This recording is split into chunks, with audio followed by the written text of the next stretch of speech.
Anitha good morning. Good morning బాబా. ఏం తింటున్నావు? పులిహోర చేసిన ఈరోజు. టిఫినా? ఏది పులిహోర టిఫిన్ చేసినావా? ఫుల్ వర్షం మన దగ్గర కాదు అనిత, తెలంగాణ మొత్తం వర్షాలు ఉన్నాయి. మన దగ్గరనే, మన గల్లీలోనే పడతలేవు, మొత్తం పడుతున్నాయి.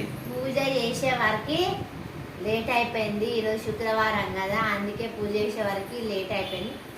పులిహోరనైతే పొద్దున్నే చేసినానండి. నేనైతే ఇప్పుడు తింటున్నా. పూజ ఇప్పుడు కంప్లీట్ అయింది, ఇప్పుడు తింటున్నా. పొద్దున్నది చేసిన పులిహోర? పొద్దున్న నా కొడుకు స్కూల్కి వెళ్తాడేమో అని ఏదో బయటికి వెళ్తారంటారు, వండర్లా తోలుకోపోతా అని చెప్పిండు. అయితే తినేసి పోతాడు కదా అని నేను చేస్తే మెసేజ్ పెట్టిరాళ్ళు, ఎందుకంటే భారీ వర్షాలు ఉన్నాయి, తీసుకెళ్ళడం కుదరదని మెసేజ్ పెట్టింది. సరే అని అన్నం ఉంది కదా అని పులిహోర చేసిన. అవునా? మరి నాకు కూడా ఏంటి అందులో? నీకు కూడా వేస్తాను, నీకు పాపకు.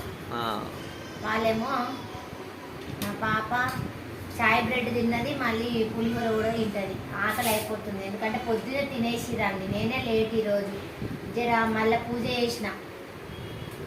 పూజ కాదు, ఇంట్లో పూజ అయిపోయింది, ఈ పూజ అయిపోయింది, అందుకే పూజ అయితే కంప్లీట్ అయిపోయింది. శుక్రవారం లేటు అయిపోతుంది మా ఇంట్లో, కాబట్టి పూజ కంప్లీట్ మా ఇంట్లో.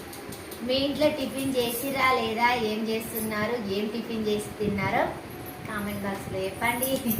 బాయ్. Happy Friday.